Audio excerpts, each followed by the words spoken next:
गावित साहेब बोला बोला बोला।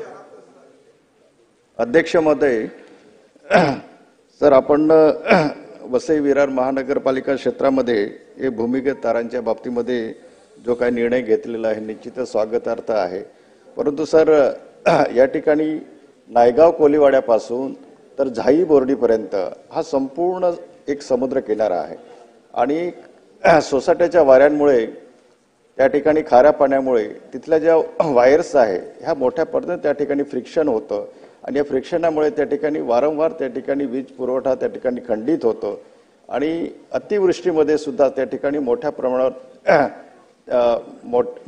त्या ठिकाणी वीज खंडित होते।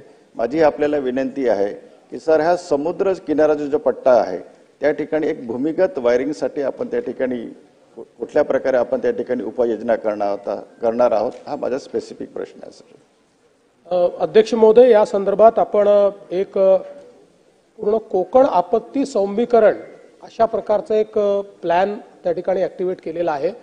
याकरता बाह्य स्रोत बँकेतनं आपल्याला त्या ठिकाणी मदत मिळालेली आहे।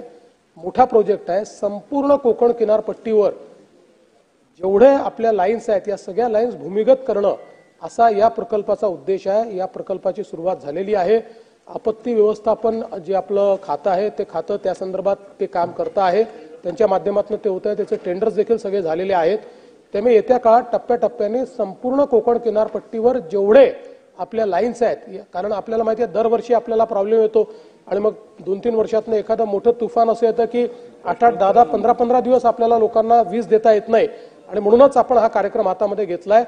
जवळपास माझ्या अंदाजाने 5000 कोटी रुपयाचा हा कार्यक्रम आहे टप्प्याटप्प्याने आणि त्याच्यामध्ये पूर्णपणे संपूर्ण ज्या लाईन्स आहेत हे आपण अंडरग्राउंड करतो।